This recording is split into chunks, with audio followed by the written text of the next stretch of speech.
Hello, welcome back for our last session for tonight or today. I want to welcome Lenara Verle, and hopefully she's here in the Zoom, and accompanied by Sparrow is here. And who else is here? Bea is here too. Bea? Hello, really good to see you. Welcome. Hello. So it's even better. So it's the four of us. That's even better. I will just say a few words about this session and also why it's placed at the end of the day. And then I would kindly ask you to introduce yourselves, and then we can dive on into the invisible economy and DADA.art and all the related topics. And maybe we can also touch down a little bit on the themes we came across today, because a lot of what has been discussed is also close to what you are working on. So yeah, when I was in contact with Lenara, and we have been in touch several times before, we have been collaborating on other projects. I think the last collaboration was on this, the release of this book, Lenara, right? From Max Haven, the Art After Money, Money After Art event we did at Supermarkt. And we had a really nice book launch there with Max, but also with a number of cultural producers. And I share a link about that session in a second. So when I was planning MoneyLab, it was clear that we had to be in touch again and do something together. So I'm very happy that you accepted the invitation. And the reason why we decided to put this panel at the last position of the day is because after our conversation, we will move on the Discord server of DADA.art. So DADA.art is hosting everyone here in the MoneyLab community to join their server and to speak to each other via visual communication towards the end of a long conference day. And I think this is it's a wonderful way of ending this second day. So I would just ask each of you to quickly introduce yourselves and tell us a little bit about yourself and your work. And maybe, Lenara, you want to start. Okay. So thanks, Ella, I'm super happy to be again at the Supermarkt, virtually, but it kind of feels like it. I can see in your background. And also one of the reasons why we've been presenting the invisible economy, and we asked that either it's like the last panel or there is no like time limit, because we really, really enjoy the discussion that follows. It's not so much about presenting, something, but really having a dialogue with the people present. So that's kind of the spirit that we want to have during this time. And Sparrow presented last, and she asked, they asked how long she needed, and she said as long as it needs. And they put that, in the program. That was super cool. So thank you for also giving us the space here. And then it's been really such a pleasure to take part in these working groups. And we have the three of us, but it's quite a lot of people that have been working in the invisible economy. And it's really open for people to come and, do whatever they feel is what they can use their skills and their gifts most to contribute to this project. And we've been doing this for a while, so we're going to try to keep it short and present some of it so you have an idea, and really feel free to ask questions and engage further with us during the course of the day. That's what I have to say. Thank you. And before we move on, I just want to let you know that I'm monitoring the chat on our website, and I've been encouraging people to ask questions, and whatever comes up, I'm happy to pass it on to you. Thank you, Ella. Welcome. Who wants to be next? I can pass the microphone to Bea. Okay. So Bea, been working together with Sparrow and a bunch of people in the invisible economy, and the invisible economy is mostly based on what already happens on DADA. I'm the creator of DADA, and the invisible economy is a way to make that community, which is a very specific community in terms of everybody motivated by the intrinsic rewards. How do you make that community or a community like that self-sustaining? And that's what the invisible economy is all about. So, thank you, Bea. Sparrow, would you like to be next? Sure. I'm Sparrow. Hello, everyone. It's really nice to be here. I've actually known Lenara well before I got involved in the invisible economy. I'm an artist and I'm a software engineer. And the invisible economy is what I imagined could be possible when I first heard about blockchain and art and all of those things. So for me, it's an honor to be working on something that I see as, you know, the future for artists. And that's why I'm here, and that's why I'm, you know, just a huge champion of what we're all doing. Thank you so much. So I think you would like to show us a brief presentation before we get started with discussion, yes. right? Yes, we have a presentation. And lovely. I'm going to share it here. Let's see if I can find it. Oh, yeah, there you go. So let's see. Full screen. Okay, there you go. So the first slide is about how this starts, and it starts with DADA.art, which is an online community. And it's really large. There's really thousands of people, hundreds of thousands of drawings made by them. And a lot of them are very active, and this has been going on for several years. I'm not even putting numbers in the slides because I think it's, you know, not so much about the numbers, but what they represent. And what they do on DADA is that they have visual conversations.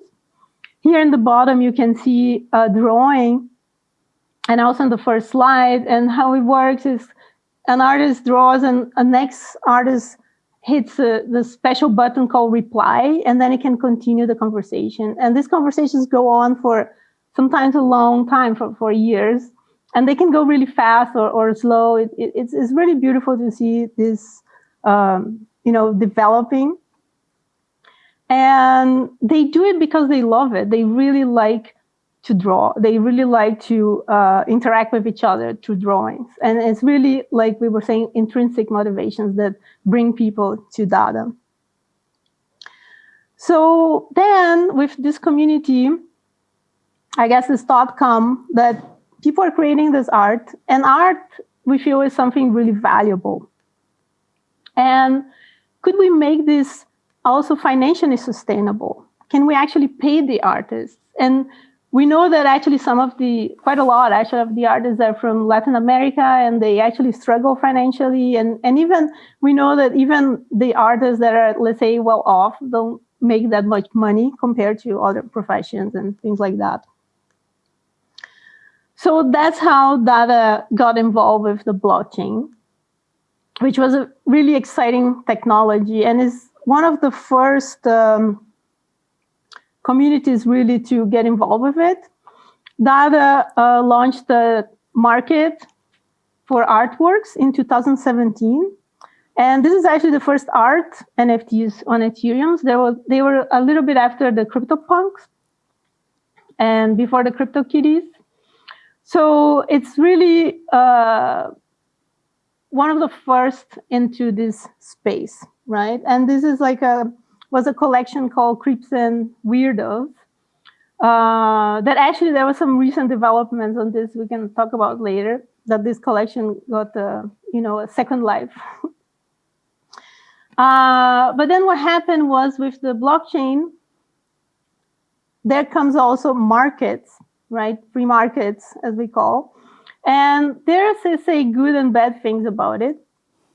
So the good thing is that money is flowing in, and money, gives you security. You can use it to buy things, food, your basic needs, and just don't have to maybe worry so much about and have more space for your creativity.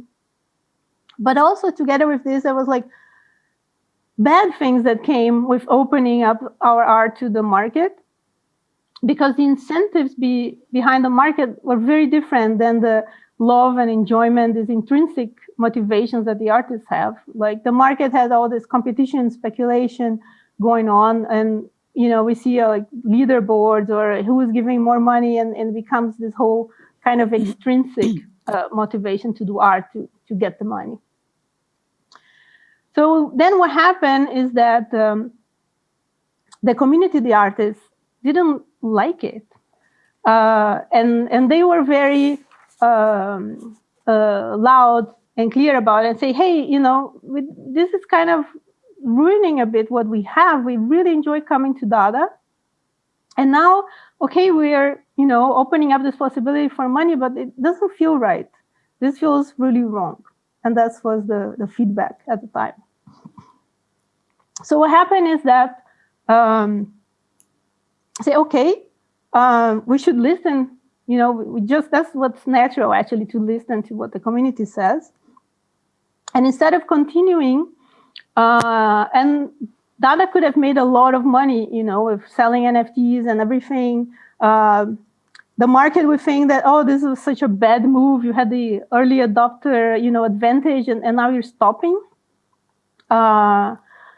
So from the market perspective, it didn't make sense. But from what the artists were telling and the intrinsic motivations that were not, we're being harmed, this was the right decision. And since then, we've been looking beyond the market. And that's kind of like a theme that you mentioned in the last presentation. That was this strategy of going from inside, against, or beyond. So I think that I was a little bit looking beyond. And the question that was is like, okay, we can just stop and say we don't want that to have anything to do with the market. We think it's bad, money is bad for art, and we just want to be pure and don't have to have anything to do with it. But maybe there is another way. Maybe we can still get the value that we mentioned that art has, and we want, the artists to have this. But money is actually not by itself what you want. If you ask someone if you want money, you don't want to go and plant money in the ground or eat money or build your house out of money. You use the money to buy things that matter for you, that give you security. And beyond, security is the minimum. And then after security, you can move further. So how can we give the artists, capture this value and give the security, right? So the idea for the invisible economy is that it's kind of like a protection mechanism. So we want to protect the intrinsic motivations, the joy and the love that come with doing art from these competitive, speculative, extrinsic incentives of the market. And it's called invisible economy because, it just kind of makes these things invisible. So the idea is you don't have to worry about this market things. You don't see the prices or bids. But at the same time, because it's based on the blockchain, it's transparent because all transactions there are, public. So, okay, is this possible, right? So here's like a little provocation how people who are watching this are feeling, right? So maybe you're feeling very skeptical, okay? Come on, there are so many problems. How can this work? Maybe some of you are feeling like that right now. Maybe some of you are feeling actually optimistic and excited and think, wow, this is such a great idea and really, the way to go. And maybe some are actually divided. Okay, part of me is excited, but hey, the skeptical voice is like telling me, no, this can't be a possibility. And all these are great. It actually means that you are engaged with this. idea, right? If you're bored and you turn your screen off, then that's another deal. So is this possible? That's the question, right? And we believe that it might well be, and it's definitely worth aiming for. And an interesting thing is that we might even reach what we're not aiming for. And that could be even better. At least that's how, this whole experience felt so far. And this is a drawing by Bea on the right. And this is kind of a recurring theme that you're going to see, because this is a community of artists. And this started from a community that is talking with drawing and talking to each other with drawing. So a lot of the sense making and the insights that are coming from all this work that we've been doing come in the form of drawing. So you're going to see lots of drawings. So yeah, this is like what we call the hills, and how you, from the top of the hill to go to the next one, you actually have to go through the abyss of the unknown, and and let go of several things, and then you're going to reach like a mindset shift, or what do you call it? A paradigm, or just a new way of looking at things. And is this like a simple thing? It's not simple. We've been at it for a while, but it's been really, really interesting to have all these people that joined, and it kind of attracts like very. It kind of seems to attract lots of people that we need for the tasks, the challenges at hand, and it's really a place that we are welcoming people to come and collaborate. So we've done a lot so far. There is like a paper that are several pages long, and we are actually way past what the paper says. And there are working groups that meet every week. So I just brought some of the things because it's quite a lot, just to start the conversation. So this is some of the ground truths that we came, and it all starts with needs, and then these needs, generate or give movement to actions. And the basic action actually in the invisible economy is to gift. And there's space for, we call like artists or collectors. We're also, arriving at the best names for these things. And in this way, they contribute to the whole economy. And then the rewards that come, we have the intrinsic and extrinsic rewards. So there's a lot of things we try to figure out, how to measure, for example, these contributions, right? And how to identify the needs, and how do you see these intrinsic rewards that comes in the forms of feelings, for example. And here on the action side, we have several types of actions. So an artist can draw, a developer can code, or someone can curate, coordinate, or just collect the art. So there's space for several, different actions depending on where you are, and you can do several. You can be like an artist that draws, but also curates, and maybe also, want to do code. The idea is that you just do what you want to do. You're not like forced. It's the action is its own reward because it's an intrinsic motivation. This was another session that we did a lot about how to map people's contributions, and we feel that the numbers don't make any sense. So we developed a whole system of mapping the contributions by colors and shapes and drawings. And this was during like one real event where people participated in different ways. And that's how we arrive at the contributions from, the people who were in this event. And this is what we call the DADA-gram. And it's also a visual way of mapping the way that these contributions play in this kind of spectrum of things that goes from the tangible to the intangible, the different values from the more material to the non-material. And that's how it kind of like has these colors moving around because they also overlap.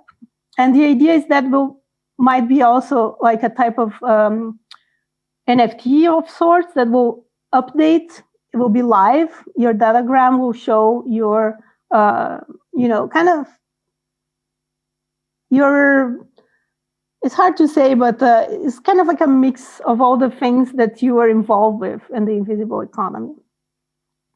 Let's say if I have, and this one is, we've been also involved a lot into token engineering and figuring out all the values and flows that are part of this economy.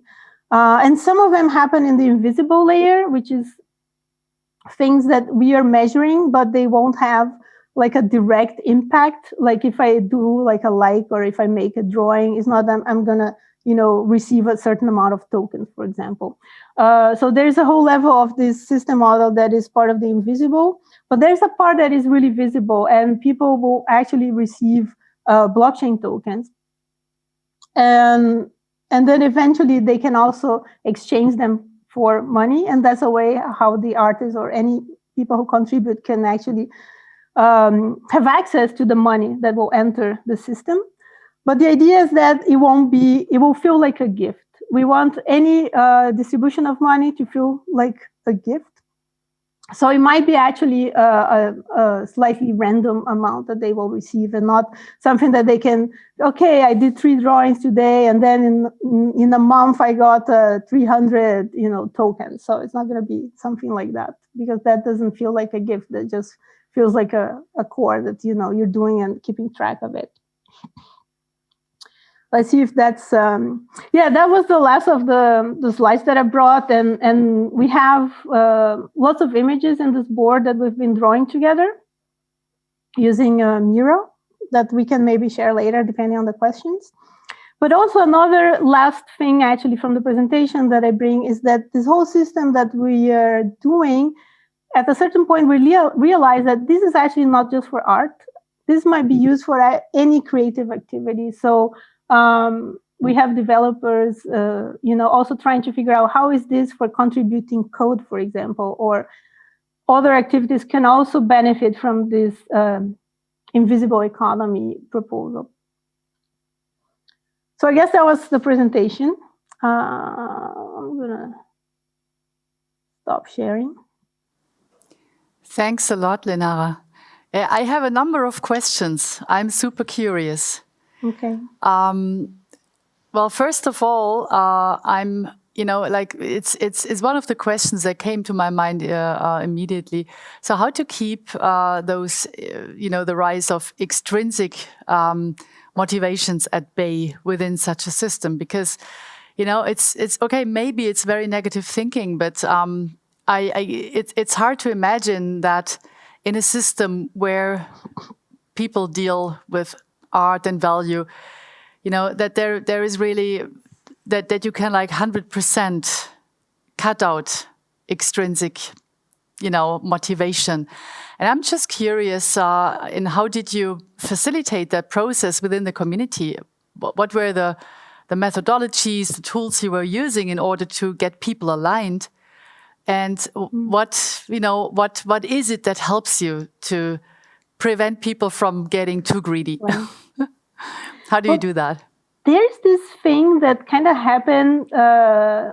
It was unplanned, but we call it the DADA effect. And I guess Bea can talk a bit, or Sparrow, more about it. But basically, when the system started, it was before the idea of all this in blockchain, they just created a gamification system where you would acquire dots.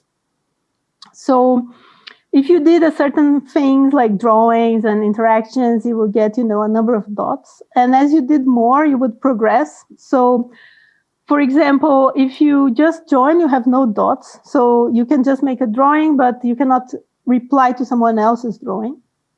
And that kind of works for someone who just want to come and troll, and draw dicks or something in someone's drawing. So you have to put some, you have to contribute. You have to put some effort and build something, and draw something. And then you keep advancing. And what happened is, when they did it, the first dot was easy to get. And then the second dot took a little bit longer. But I guess the difficulty was actually really steep, like this curve. And then what happened is when you reach the third dot, you could see that you were progressing, but at some point it took so long to get this dot that you didn't care anymore, with this dot reward. And then you just did it because you like drawing. So that's kind of like the genesis of this dot effect. So we realized that when people start contributing and entering and slowly, at some point they get this DADA effect. And when they get it, it means that they are doing it for the intrinsic motivations. And it works really well, actually, that, from events. Either between a collector and an artist, or an artist and an artist, or a collector and a collector, which is, again, why the roles really don't mean a lot. So creating connections between people and building those connections and making them stronger. And the second thing is really that the way to build those connections is to build conversations that go in a direction, that are always moving forward, that are always flowing like a river. And we've got some lovely visualizations that are going to show that. But so that you don't go round in circles. Yeah. The conversation is always being moved forward. And people are joining that conversation, and people can dip in and out of that conversation. But everything on DADA is a conversation, whether that be collecting as a form of conversation, drawing as a form of conversation, curating as a form of conversation. It all distills down to just some really basic, beautiful ideas or concepts. And everything else becomes obvious from there, it feels like. Thanks, Sparrow. I would just add. Please, Bea, please go ahead. Can I add something? Yeah. So I think an important thing to say is that we were really trying to figure out a way of getting out of the speculative markets, and we did a lot of work on understanding secondary markets. Even though we pioneered the royalties on secondary markets, realized that was really actually very bad for art. So we figured out a way of not commodifying art within our ecosystem. You collect you don't collect by buying, and the act of collecting is a lot more deeper than just acquiring art. And in fact, in DADA, the art is part of the commons, like the code. So that's the other question. What is it that you own as a collector? And so we had to really go deeper on all of that and figure out a completely new experience. But it's not a commodified or financialized one. I see. Yeah, thanks for clarifying that. Sorry. There is all these rights that we associate now with owning. For example, the right to exclude or the right to destroy, for example. And we realize that actually we don't want the art, to be able to be destroyed or to be able to exclude from others. So it's actually not really like our current idea of ownership, what you have when you collect or what you mint.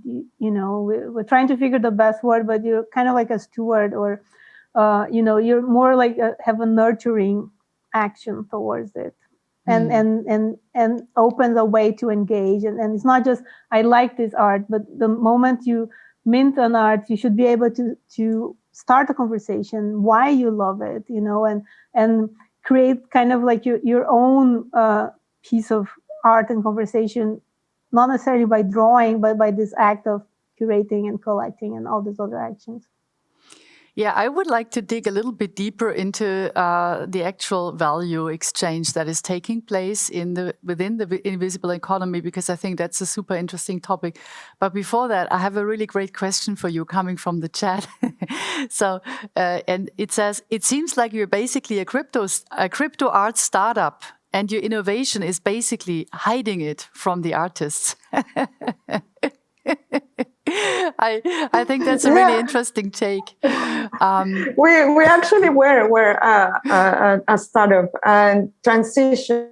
I mean, I myself transitioned from CEO into a social anarchist and an activist, and you can see that the whole ecosystem, something like that happened. So no, there is a lot of innovation. Actually, we are years ahead of DADA.art as it is, and we were one of the first in the NFT world back in 2017. So we instead of spending these last 4 years selling, what we've been doing is spending the 4 years really trying to understand the structures of economies, the fundaments of economies, and how to subvert that in a completely new way. And this is an economy actually designed by artists. And so it's all hidden from them. It's designed by us, because no economist in the right mind will actually come up with this, because they just have too much conventions within, their mind frames. So I think you need openness, you need imagination, something that is lacking heavily on the blockchain space. It's not an imagination, it's just replication of the same. And so no, this is opposite. We actually have even a group in Spanish just to make sure that we can include those voices of ways of thinking that will be hidden from us. So that is included within the entire ecosystem. But this is made by artists. So what is your take on the current NFT craze? Is this something that makes you lean back and say, oh, we've been there, we don't care? Or do you see is this also a chance for what you're doing? Or does this have any influence on the invisible economy, on your work? No, not really. I mean, it's just sad, mostly, that's how things came out to be, because we're like a record, like a broken record, been saying the same things for 4 years and seeing how it's happening and nobody's listening. And now it seems like it might be too late. But at this point, we are actually very, in a very solid place. I think if we were to start our work right now, it would be really hard. But because we started 4 years ago, we are in a pretty solid place in terms of making sure there is a path for people in the ecosystem who don't want to be part of what's happening to have a way, and we put everything online, everything that we do, all our conversations, it's all out there so that people can. There seems to be some interesting developments in getting out of Ethereum. That's probably one thing that we will do at some point. Are you also sometimes addressed by other communities that seek advice and maybe, some best practice recommendations from you? Because like everything we are talking about here, building a community that is based on mutual care, and in a way, I consider exchanging artworks and speaking to one another in a visual communication form, listening to each other, recognizing each other. This is like that's huge, right? That requires a lot of, I don't even know how to put it, because it's just something that sits so much at the core of cooperative thinking and of real sustainable collaboration. And it's not a given. It's really something. If you look at the organizations around us, if you look at bureaucratic systems, if you look at startups, no matter what, it's something that organizations really struggle to acquire. And the methodologies, the understanding, the facilitation. So I wonder to what extent you are opening up your learnings and skills, and whether you are also addressed by other communities about that.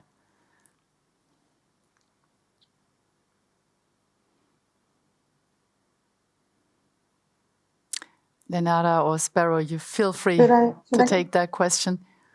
Yeah.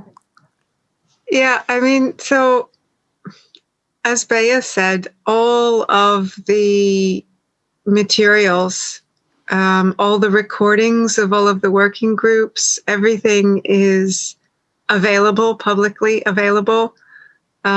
People can go and listen to everything that we have talked about and discussed. If you do that, you will get a sense of the methodology that we have developed for working together and arriving at a decision.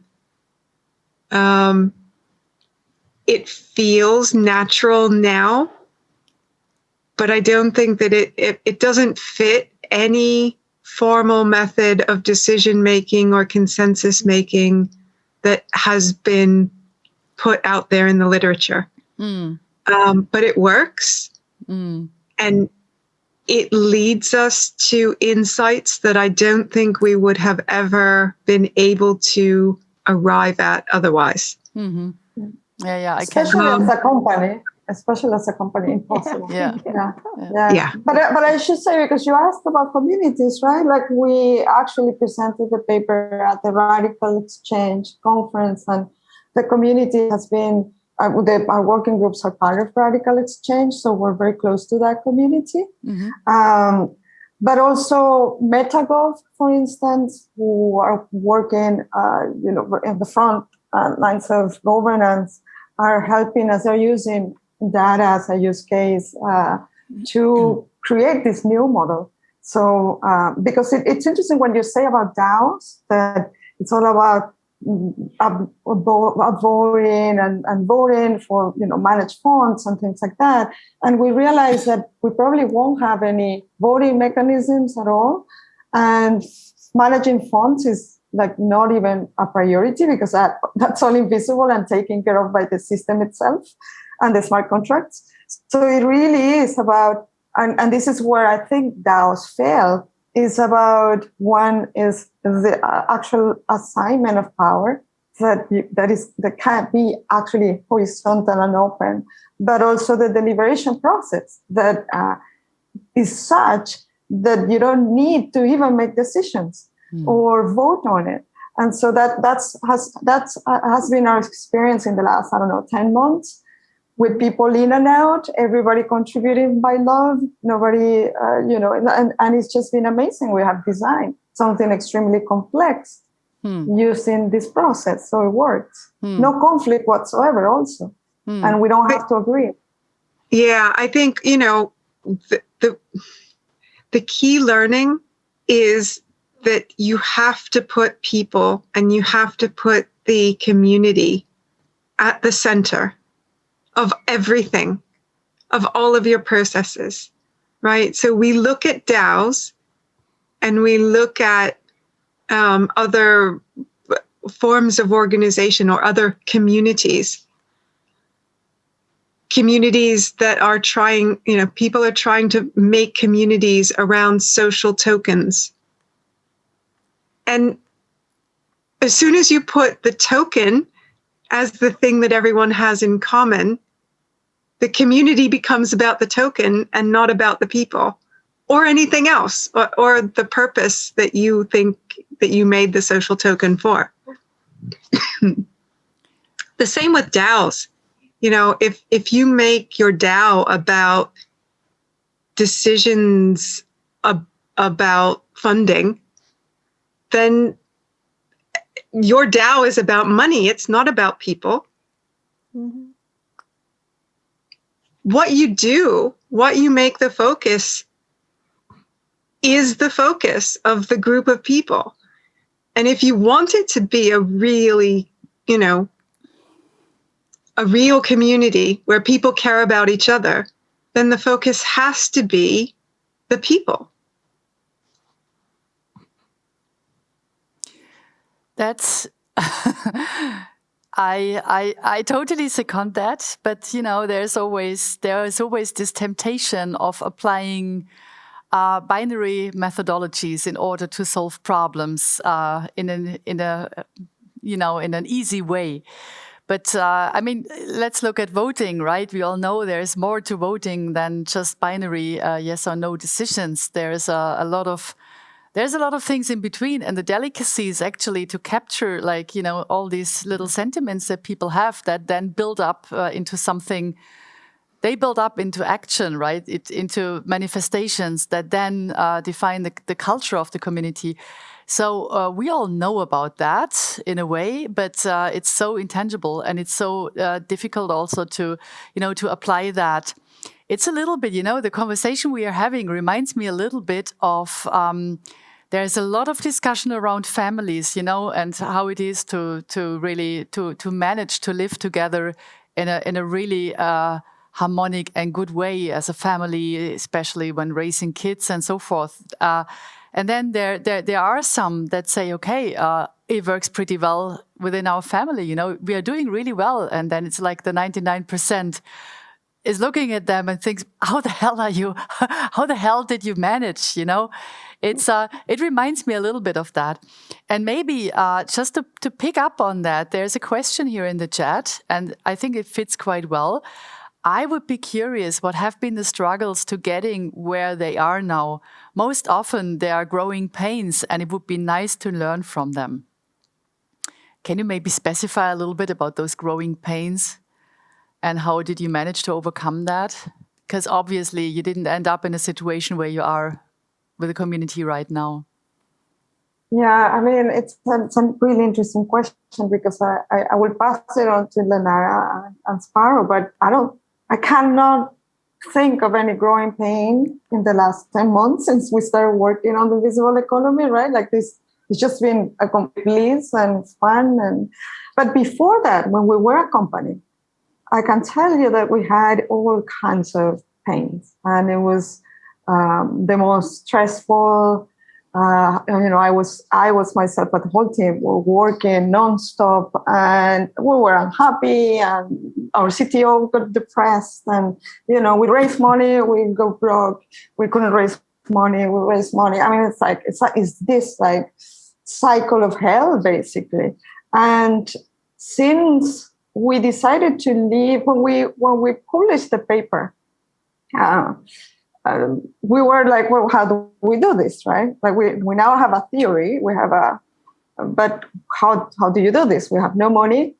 There was the crypto winter, right? Like there's no money. And so we say, well, let's do it the way we think the invisible economy will work, which is we just try to bring all the people that will be interested in participating because of intrinsic rewards, because it's stimulating, because the values, because they want to see this happening for whatever reasons, that they will be wanting to be part of this.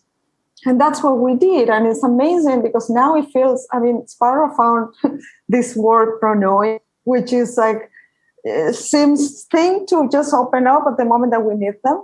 And this is very hard to, I can't imagine anything harder than designing a completely new economic system, social economic system, a complex system as it is.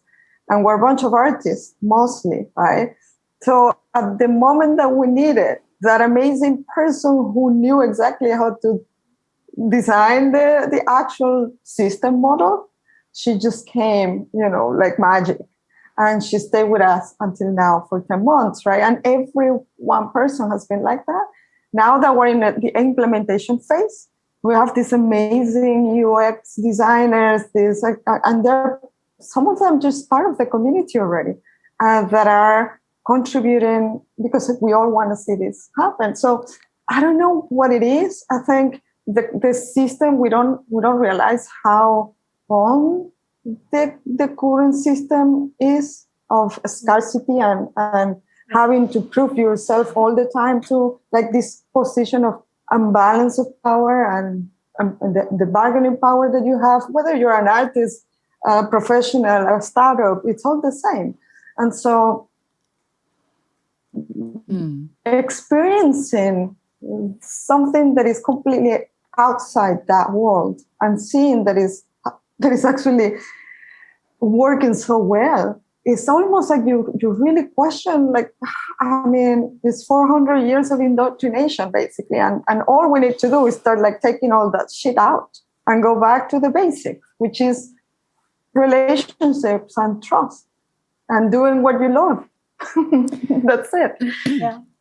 I And really I think think this is also important this is point how broken it is, you know, or at least like it's not really giving us the things that we want, you know, the current system, and people are really, really eager for alternatives. So a lot of people come and they're like, oh, I can't believe that now you're talking about these things, you know, I really feeling like that and wanted to hear that. And I can't believe it's so small little places where you can find it. So I think this kind of alternatives, people are really thirsty for that. And that's one of the reasons why I've been able to attract all these people, because they were really thirsty to be able to do something. Mm-hmm. So let's say you're super bright and, you know, and what is your contribution to the world after you finish like school or whatever it is, and then you go work for a bank or something like that, and you figure, what am I doing here?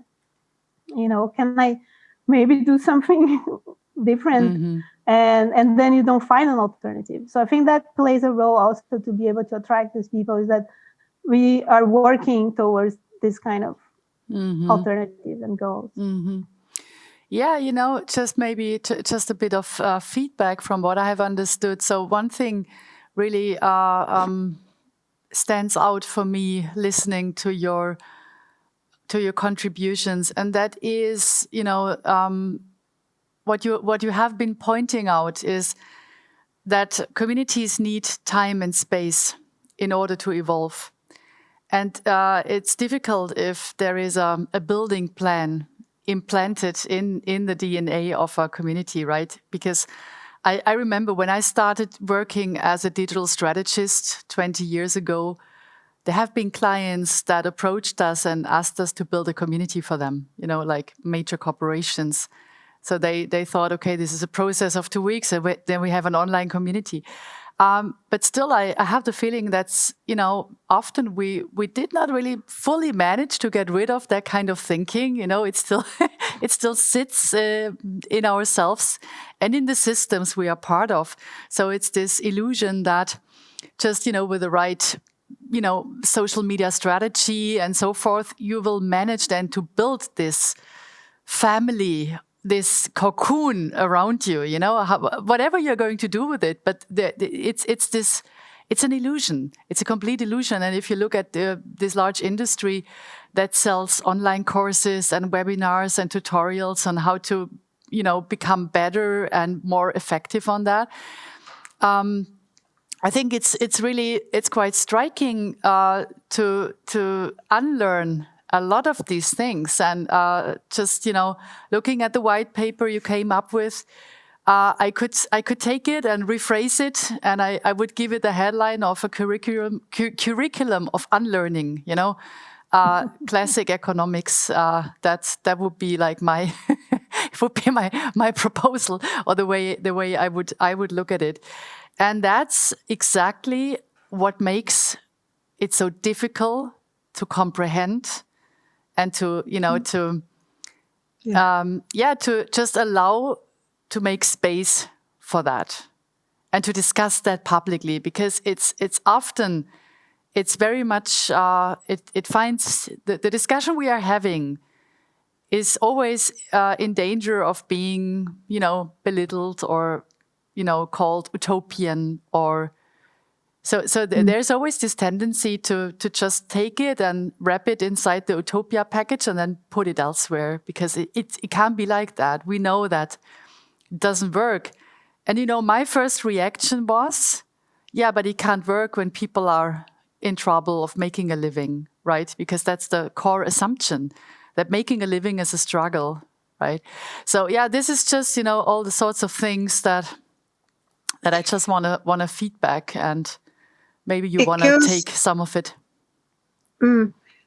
I'll just add that all of that thinking just goes on all of the levels, though, right? So there is that top level of, we couldn't have planned this, right? And the people that we needed arrived when we needed them, and you couldn't plan that. No. But it goes down to the very basic operations, right? We don't have deadlines. We don't have agendas for the meetings. We might have, a general topic that we want to discuss, but there's no agenda items.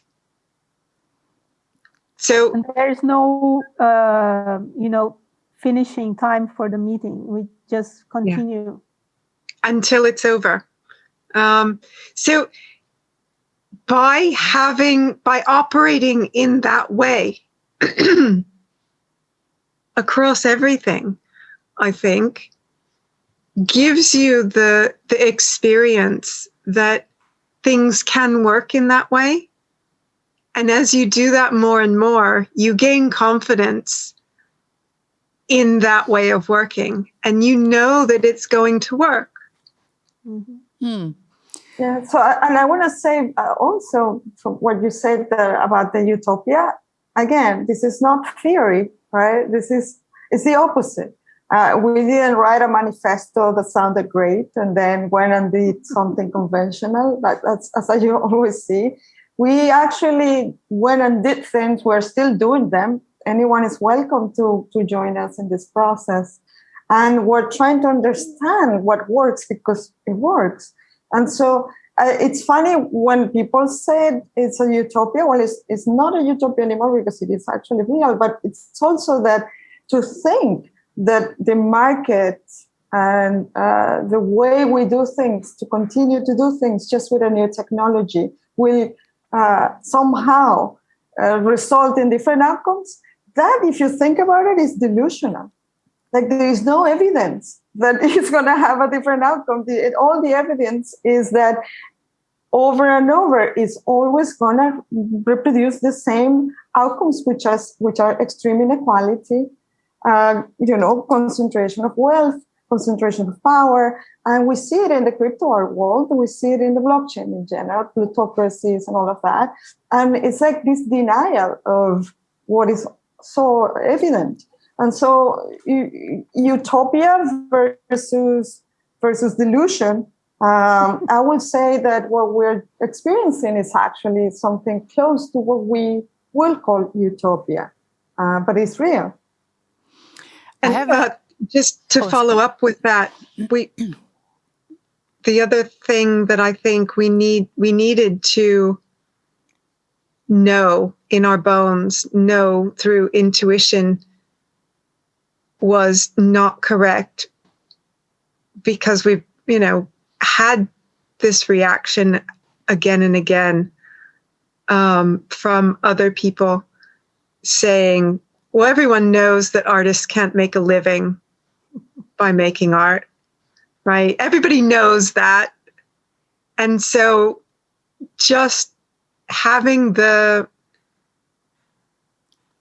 guts, having the gumption to challenge that belief that what we're doing, what the artists have been doing on DADA for the last 5 years has created value and has value, is a challenge to all of the systems and all of people's preconceived notions. And I think that's probably one of the biggest barriers to face in people's minds. And the biggest thing to overcome is that what I'm doing is worthwhile. Mm-hmm.